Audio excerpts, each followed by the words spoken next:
Welcome to the B2B Category Creators Podcast, hosted by Gil Alouche, founder and CEO of Metadata.io. This podcast is all about sharing the real and sometimes edgy secrets of B2B software creation. On today's episode, we have David Cancel, CEO of Drift, and Henry Schuck, CEO and co-founder of Zoominfo.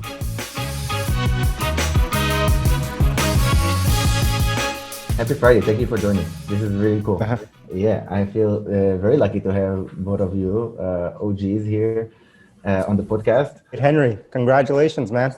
Thank you. I appreciate it. Now into the hard work. Feels like a lot more work just stacked up, but Good. but a good moment. I'm assuming you're referring to the IPO. Yes. I think so. And the many acquisitions afterwards. Yeah, all of it. Yes. All the things. Definitely, we're going to talk about that. So I'm excited. I'm very excited about this episode. If you can't tell, my name is Gil Alouche. I'm the founder and CEO of Metadata. This is the fourth episode of Category Creators Podcast. I have with me David Cancel, the founder of Drift, as well as Henry Schuck, the founder and CEO of Zoominfo, who recently IPO'd. I would love to start with introduction. David, maybe you can go first. Tell us a little bit about yourself. Thanks for having me. I don't know where to start. I've started in a number of companies in marketing and sales. I grew up in New York and never knew I wanted to be an entrepreneur because when I grew up, entrepreneur meant you can't get a job. So like all I wanted to do was to create things and make something out of nothing, and that's what's led me here.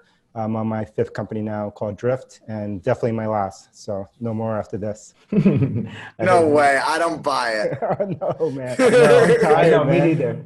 Yeah, I'm tired and old. Henry, maybe you can also give a quick introduction about yourself. Sure. My name's Henry Schuck. I'm the founder and CEO of Zoominfo. Founded the company. It was originally called Discover.org when I was 23 years old. I was in my first year of law school at Ohio State University in Columbus. Grew it without any outside capital through 2014, from 2007 to 2014. Brought on a couple of private equity investors, did a handful of M&A transactions, and then went public in June of this year.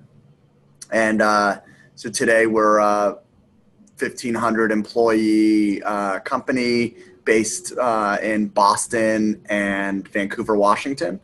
And really big total addressable market that we're excited to go after. Amazing. You tell the story so simply. It sounds like you just did it like a few minutes. You started a company in law school. Some things happened, and then yeah, that's the fast track story. You can tell that Henry's company is from Boston because he's got a flannel on and a vest on. I like to give away the company location with my wardrobe. Very interesting. I want to hear a lot about how you started the companies. Henry, you started talking about you being, I think, second year law school and then bootstrapping, data company, if you will. I remember Discover.org in the early days. You were the most expensive, one of the most expensive data sources. You had two things that were really interesting, if I remember correctly, the direct dials and the org charts. Really curious, how is that start? I mean, how is a second year law school student starts a database company? It's a little bit not as exciting as you probably would hope for with the condensed version of the story. But I had worked at a similar company when I was an undergrad. I was just finished my first year in undergrad at the University of Nevada, Las Vegas. And my mom, when I went to college, gave me a $5,000 like life insurance check. Like if you buy life insurance, it's like the remnants of it that you can cash out every few years. And that was my college fund. And so I took it, I used it up in the first year. And then on my way out of my first year in college, I took a job that I found on a job board at a SaaS company that was selling online subscriptions to data on information technology decision makers. And I started there in 2002 and worked there from 2002 to 2006. The company grew from about 300,000 in revenue as a real lifestyle business to 5 million in revenue as a real lifestyle business.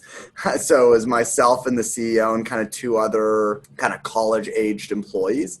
And then we just weren't really building a business around it. So I left. The company got sold to private equity. And then a year into law school, we decided to start a company that competed, but wasn't exactly in the same space. But those 4 years gave me the opportunity to really see how a business works. I understood the space. I had seen how you sell the contracts, what an annual subscription was, what the importance of having it be recurring, how the business worked, how you talk to sales leaders. So it was just an incredible 4 years of experience. And frankly, the fact that he didn't build a company around it was actually much better for me, because I got to see literally how everything worked across kind of just 4 people. And so just an incredibly valuable learning experience that we just kind of leveraged into the company. Is that early experience with the lifestyle business gave you kind of the inspiration to do bootstrap and not go the usual VC route? Well, first, I didn't know what the VC route was. I was 23. I grew up in Los Angeles. I went to college in Las Vegas. Then I'm sitting in law school in Columbus, Ohio. And none of those places, especially in the early 2000s, had much of a VC community. And so I didn't really know what that meant. And so I just thought that the way you run a business is with the money you have, you start it and you make it profitable so you can continue to run it. And so that's kind of what we did. And then when the company kind of grew, you started hearing from VCs and private equity firms, and over time you kind of understood how it worked. But early on, it was more like a necessity than anything else. That's cool. Very different story for you, David. You started 5 companies, I think I heard you say. Tell us about that first one that you started, and then tell us about how you started Drift. Oh, I'm not as smart as Henry. So Henry figured it out. He dialed it in, and he created his company. And mine was more of I always say, I'm like the Forrest Gump of this. I stumbled my way into different groups along the way, and then each one really expanded my thinking, my learning, and really taught me that I was capable of doing something that I didn't think was possible, because I grew up in prehistory before the commercial internet, and so there were no blogs, there was no Google, there was no way to search for any of this information. So the idea of starting a company or doing any of the things that we do today was just so foreign and so distant that it's almost hard to explain it to anyone from who's growing up today. It was just it was inconceivable. And so I kind of like Henry, there was one thing that overlapped. I found this group of 3 people who were founding a company in New York on a message board, a news group. Many people won't remember what those things were, but back in the day, those were like Reddit is today. And so I found them, and they wanted to start this company, and they were looking for someone. None of them coded, and so they were looking for someone to help them. And so I joined them, and I ended up leading technology, and that became 3 different companies. But back then, it was the pirate era. No one knew how to create anything on the internet in terms of applications. And so we always used to joke, if you could spell CGI, which was a programming interface that we used, then you would get hired, because just no one knew about it. There were no books. There weren't, if you knew about it, it was such a niche thing. So that led me to creating applications. And then I moved to Boston and started my first company in October of 2000 called Compete, which was also in the data business. And, worst time to start a company because it was post-bubble 2000. And then it was pretty hard. And then it got really hard a year later, September 11th, 2001, got really hard. And then by 03, 04, things started to really go, because the world discovered PPC, and so much was moving on to digital advertising that the kind of data business that we were doing was really relevant. And then we sold that business in 06, 07 to WPP.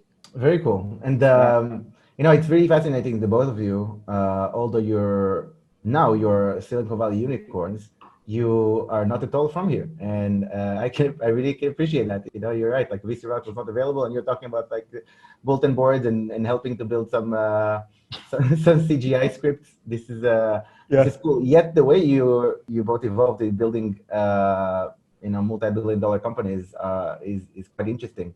Cheers, guys. Oh yeah.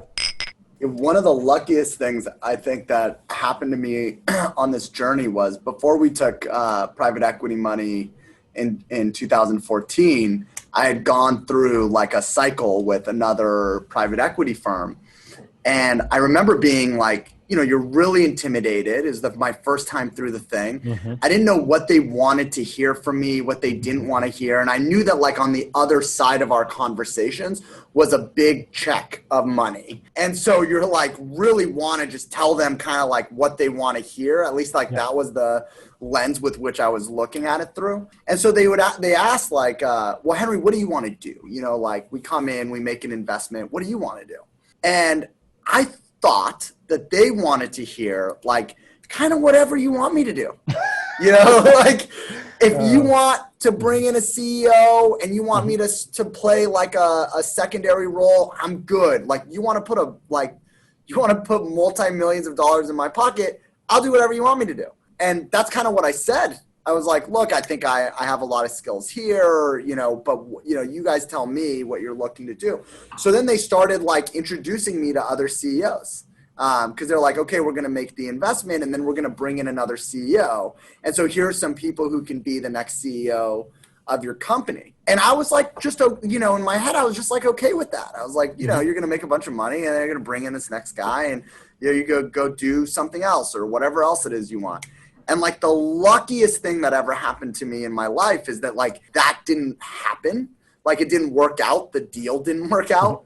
And it gave me an opportunity to like grow and evolve. And then the next set of investors who came through were like, no, like you're going to be the CEO, right? Like the question was a little bit different, like the difference between what do you want to do and, hey, you're going to stick around and be the CEO, right? Like you're really important is, it made all the difference. And so I feel so lucky that I've had the opportunity to, evolve and continue to do this because at some point along the way, I could have just opted out, and who knows if I would ever have an opportunity to really like stretch my talents the way I've had the opportunity to do. It's such an important lesson. I think everyone goes through that, like not knowing in the fundraising kind of scenario. And I was my analogy is like it's dating dynamics. It's like the last thing you want. The last thing that works in terms of dating is telling the other person exactly what they want to hear, right? Like that's the worst scenario. Yeah. That's exactly the same. The more you think about it, it's like, it has to be the same because there are only people and relationships, right? Like those are the only dynamics. We may put on like the business hat or the personal hat or the whatever hat, but there's only relationships. And so like that, telling someone what they want to hear is like the worst thing. And it's so fortunate that you found that out. The other part of this is like people are going through this cycle at really young ages. I was, even at the time we were doing this, I was 29, 30. And that feels like actually older in like today's, cycle for having those conversations. And so like my thinking about like what I saw for myself and what I saw for the company and what I wanted for like my future, it just wasn't evolved at all. And so I feel very lucky that when we had private equity investment, it wasn't like hey, here's a whole bunch of money, go figure out how to like build a major company here. It was like, hey, what you're doing works, keep doing it. We're going to invest a little bit more. And it gave me time to like grow in to the role. I imagine you, when you're sitting on the other side of that table and you're 25, 26, 27, it's just, you don't really know what you want for yourself or what the right answers are. And so you kind of just mess it up. Very interesting, humbling story that, what would have happened. I'm sure that those investors, they always talk about, having a good investor, a supporting investor. I remember when I started 5 years ago, I was just happy to get an investor because they have money and they give the money into my bank account so I can run the company. But, later on, you realize that you're going to have a lot of conversation with those people, maybe weekly, maybe bi-weekly. If they believe in you, the end of every conversation, feeling like, $1 billion, you're ready to go and do the next battle. If they don't, it's hard. And so it's very interesting and it's cool to see that. Remember dating dynamics. The last thing you want to do is be the person that dates anyone. Yeah, that's right. Dating dynamics is a good analogy to just keep coming back to. Unless you happen to be exactly everything that they want, and then it's okay to say that. When you started, Henry, so years passed, and then you got some private equity, and they kept investing in you. What was the time where you decided you're the Bank of America of data for B2B? I don't know if we ever really decided that. I'll say with any of these stories, it's easy to like kind of look at it from the outside and go like, oh my goodness, like what a great ride that must have been. And like every day, every day feels like whack-a-mole. When the company was smaller, I remember we were growing. The company was doing really well, and I remember going to like some entrepreneurial networking event, and there was some other guy who ran a company that was growing, like also growing and successful. It might have been like slightly bigger than us.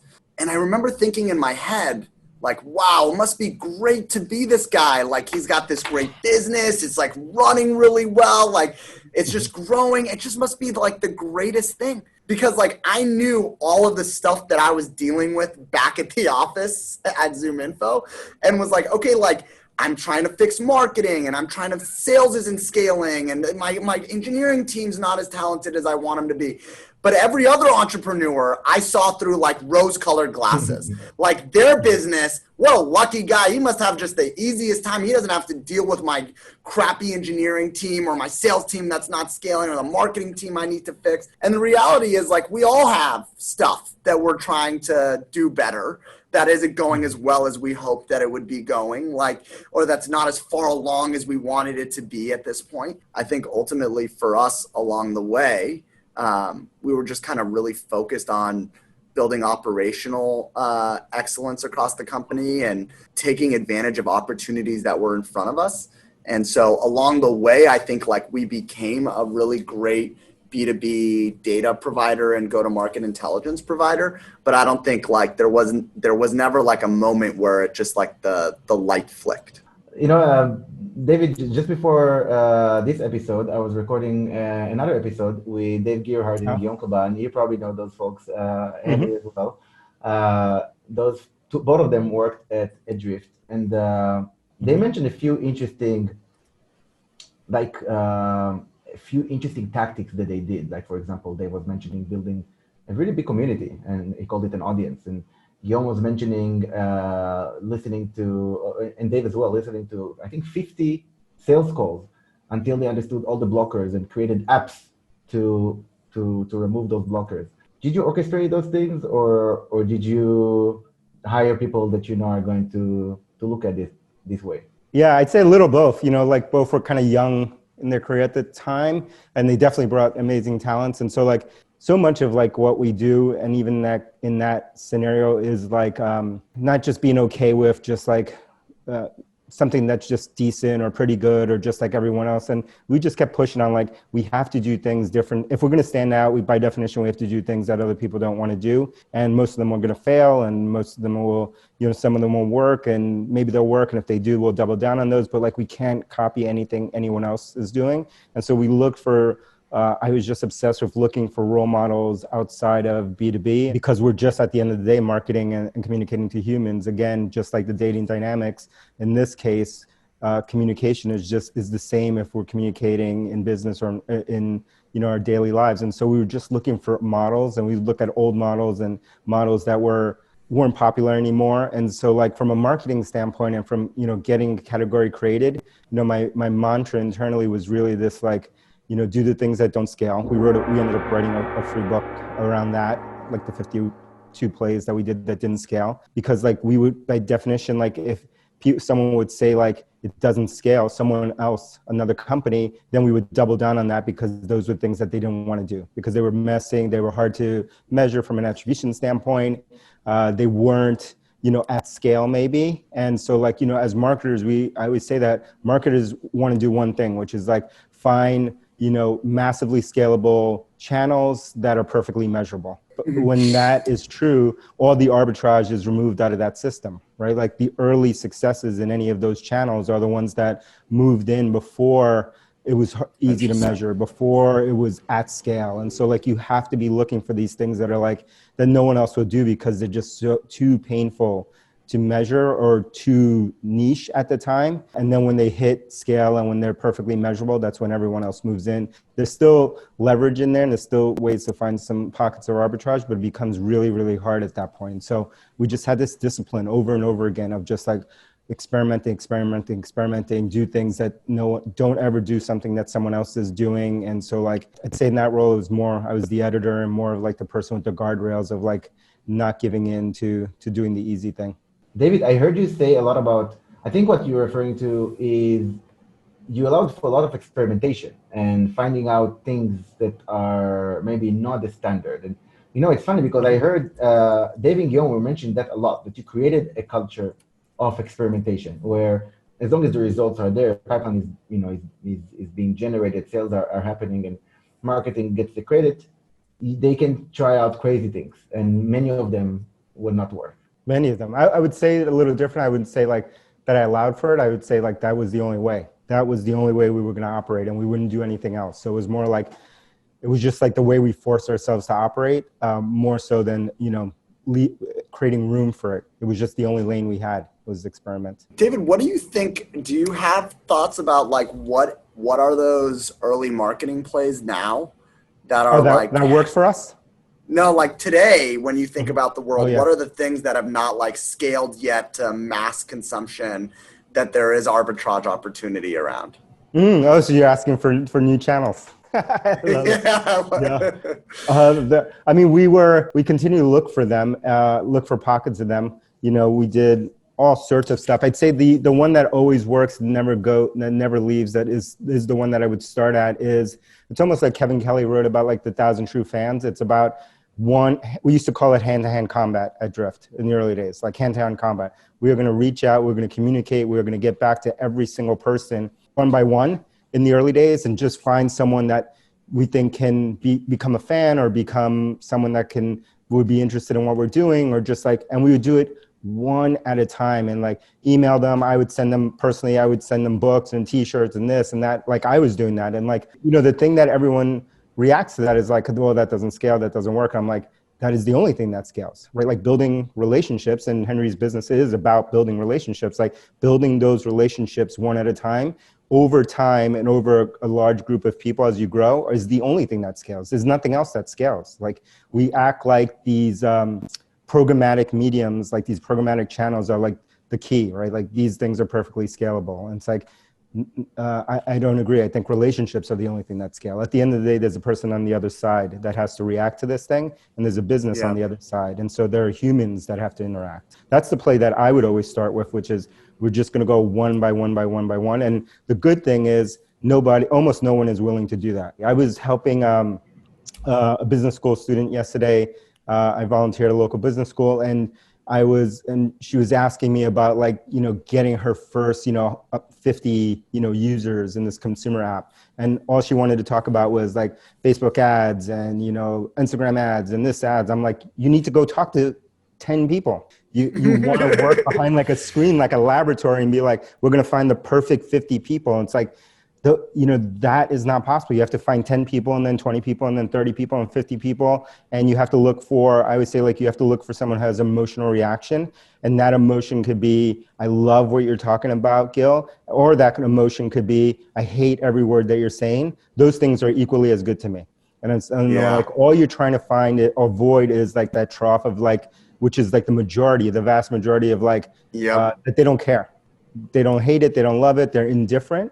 Like you avoid indifference, and like, because someone who hates what you're telling them or pitching them, over time, it's pretty easy to win them over and get them to become fans. I find like if someone's indifferent, you can never get them over. Like in either way, they just don't care at all. Yep. You're talking about things that don't scale, and I remember with the first 10 customers or so, right, that were either my former bosses or friends of companies that I worked for, so on and so forth. The idea of experimentation sometimes is a good way to scale when you already have some good foundation. Like, for example, you're talking about having conversation and having an opinion. So in March and April, we suddenly had to face this thing with some economic backlash, potential economic backlash. So we did made a quick decision and cut our burn and had to do a lot of layoffs. tough period. And part of that was to tell Jason, hey, I know I told you you're going to have 2 people. You're only going to have 0. And I know I told you you have this budget, you have a third of it. But still the goal is the same. And so you can do anything you want. You don't have to do, what we were planning on doing before, because the game has changed. But see what's possible with experimentation, to your point. He found an arbitrage channel, the one that I think Henry was trying to find some hidden gem. I think conversational ads on LinkedIn became very successful, and we actually went after LinkedIn conversational ads because we had a very successful experience with Drift. We built this pretty sophisticated playbook that seemed like a modern marketer talking back, even with an opinion, and then we applied it into conversational ads. So it was interesting to see that once you find the right conversations or the right 4 or 5 points that you need to make, it's possible to try to scale that. 100%. Like I think, like getting those manual early conversations is super important because like for a whole bunch of reasons. But one thing that I'm always looking for is like when you start to get those people that love, and then even the people that hate you a little bit, and then you kind of win them over. I'm trying to get them to express what they're looking for, what we're providing to them in their own words. And that's the key. That's what I'm listening for. And once they're like a fan and they're kind of articulating back in their own words, then those words are what I'm using in message testing in the early days to get to scale. Critical. I had this company perform that I sold to HubSpot, and we built this A/B testing tool in the beginning. And this guy, Sean Ellis, who's like basically coined growth hacking, was basically, and he had done it for Dropbox and Zobni and all these kind of companies. And anyway, he was using our platform to do it, and he was one of our advisors. And we were sitting there watching what he was doing and what he was testing early days of Dropbox. And he was literally doing that. He was finding the exact words, copy and paste, literal, that someone would say about Dropbox, and then testing those against like marketing messages. And we would watch exactly what he was doing. And every single time it was those words, because they were almost like this inception thing, right? They were like the people that were like that person who said that thing, it resonated with them in a way that none of the marketing messages could, right? Like it was like how they would express it. I mean, it was like a cheat code. We got to watch this guy doing this insane amount of A/B testing back before, really growth hacking became a term, but like, and we learned from, and we copied that. We copied that from him and continue to do that today.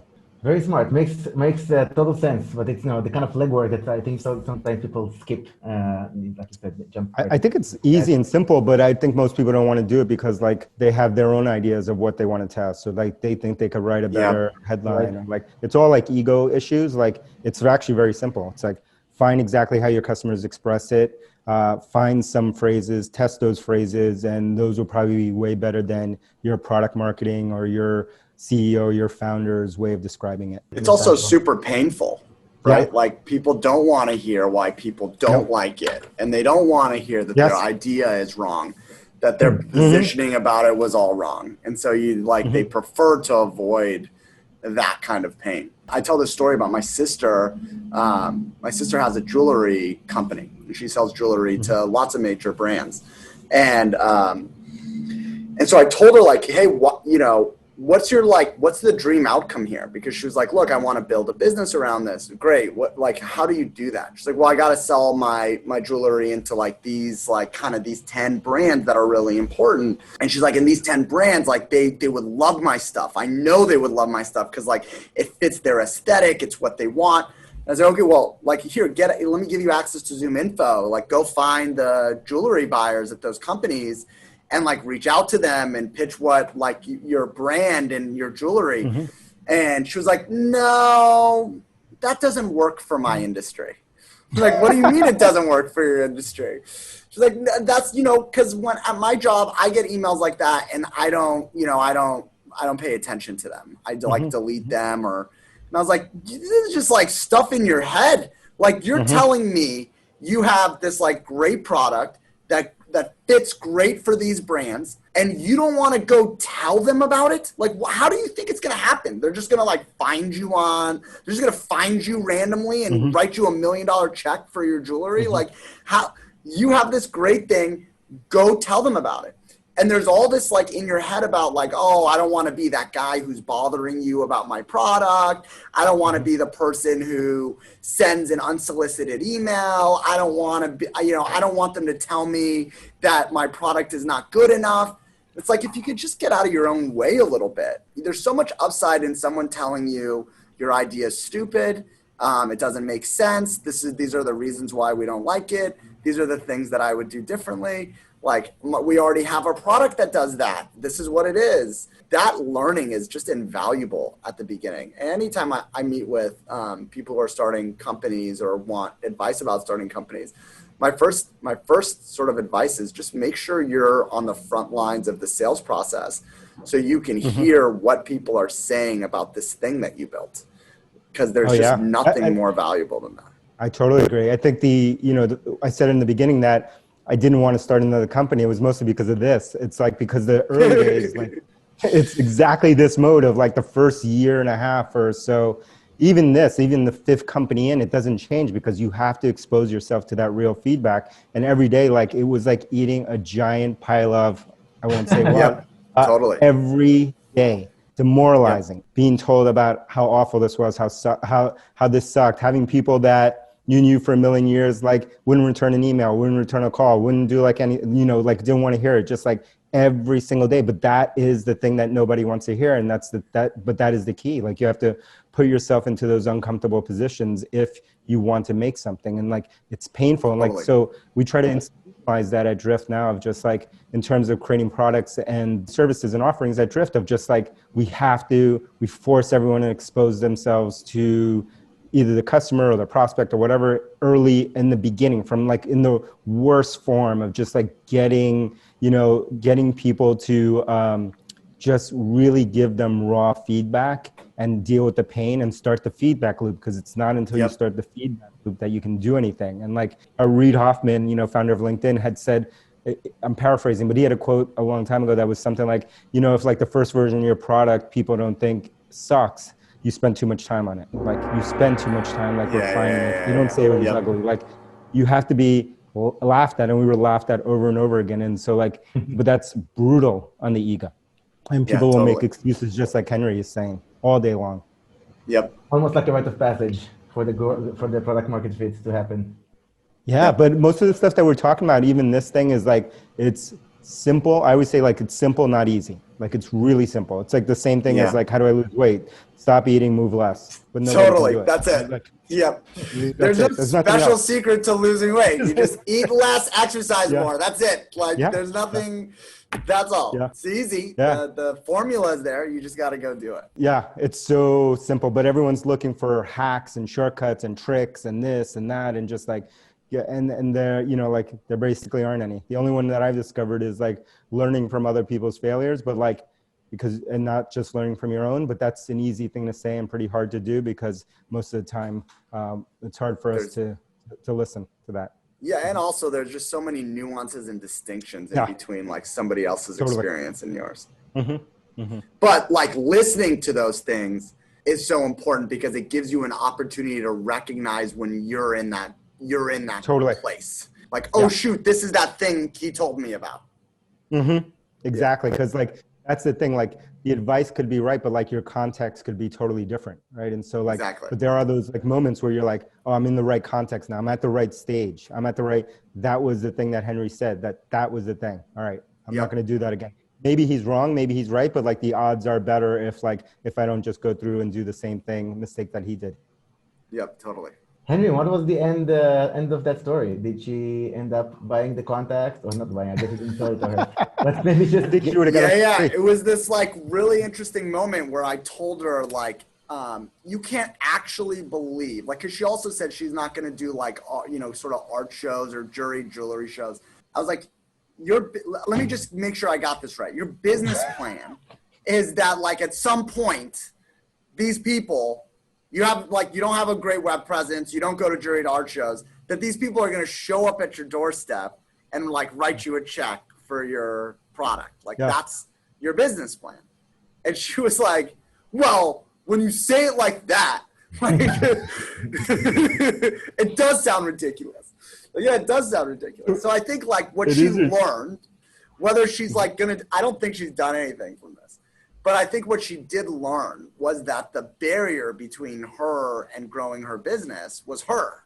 Yep. Like, that's it. It was just Always. in between her ears. That's it. And, you know, David, I'm sure you see this all the time. I see it all the time too. Like, for so many people, like, their biggest challenges in like growing and scaling and getting the things that they want lives like primarily in between their own ears. And like getting out of their own way is like something as like I think, you know, one of my strengths as a leader is helping people get out of their own way when they're in their own way. I see big things for a lot of people, oftentimes more than they see for themselves. And like, you know, one of my challenges is to like make sure that they can see that for themselves and help them sort of get there. But so often you see just people self-sabotage themselves into like the places they don't even want to be for themselves. And it's just like mental well-being and wellness and doing things that get your mind right every day. As like Tony Robbins-y as that sounds, like it is so valuable. I've come to really appreciate it. Oh, it's everything. I think why I spend so much time now basically just geeking out on psychology and like thinking about it and just like all those limiting factors, all those things. Like once you start to like, if you're able to like pull yourself out and kind of be like the observer and watch these patterns in people, including yourself, you see like the patterns are so simple, like what they're doing. And we're repeating over and over. It's like a matrix moment. You're like, holy cow, what is happening? They're doing the same thing over. And to bring it back to dating and your example there, I was actually talking to a friend today and she was actually talking about dating. And anyway, she was talking about like how she wants to meet someone. So I asked her, how many people does she date? And she, 0. So I had the same conversation. So I'm like, because she doesn't like the dating process. So I was like, so your plan to find this perfect person is for them to fall from the heavens above and just like land on your head, you know, in your apartment, because you can't leave because we're in COVID now. Like, I don't understand this plan. Like, but in her mind, almost like in your sister's mind, like it was before the conversation, like very clear, like this is the plan. And it was like, that plan is impossible, right? And sometimes you have to like, and this is the truth for all of us, like wake ourselves up and like shake ourselves and be like, it can't be, you know, that's why I try to reduce everything to the simplest terms. Like there's no way that this can be true. Or forget about all these fancy things that we're working on. But it's amazing. Like the one book that I always recommend, because I read so many books, people ask me, is Peter Drucker's book, which is called Managing Oneself. And it's like, you cannot manage a system, you can't manage anyone else, you can't manage anything until you can manage yourself. And that book is like a little pamphlet, and it costs like $5 on Amazon. But, you know, I read it all the time because it just is like basically reinforcing this thing of like all the problems start and stop with you. Like, that's it. That's the only thing. Yeah. And then collectively as a company, like, you know, I always talk about like, there is no like losing to competition or losing because of this or it's just like, there's only people, like it's only us, and we can only either see those things coming and react and do something to them, or we can fail to do so. But no magical competitor or magical like shift is going to come, and that's the reason that we didn't succeed. It was us collectively missing something that caused us not to succeed. I love that. That's an absolute truth. And you know, it's fascinating. First of all, it's probably why entrepreneurs, it's hard to be a friend of an entrepreneur. You get the brutal honesty also when you don't ask for it. You know, it's just there all the time. You know, that I can really resonate with that. That's why we do podcasts. The only time we can talk to each other, because people ask all of us all the time, how's it going? It's like, I don't know what version they want. I don't know if they want the real version. Totally. I had my wife's dad made dinner a couple nights ago for us. He made steak, and it was like over salted, and he was like gonna cook steak again for us the next night because we just bought steaks.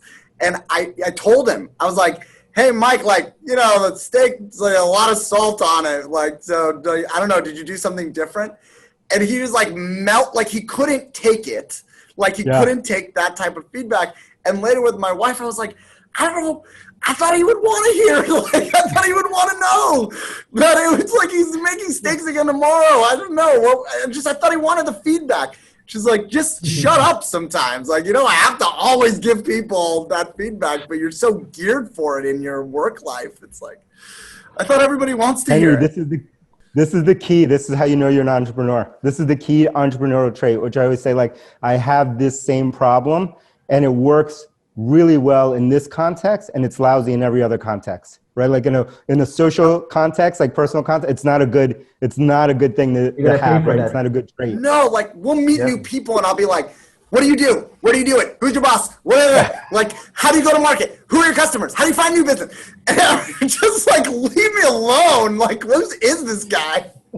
And your wife is like, what is wrong with this person? What is wrong with this person? Like, it's a little aggressive. Yeah, cheers. Cheers to that. Cheers to that. This is very funny. Oh my God, I have the same problem. This is only like, if you create your own world, this is a good trait, but like, I don't know. I don't know if I agree with you. It's not a good trait, in other words.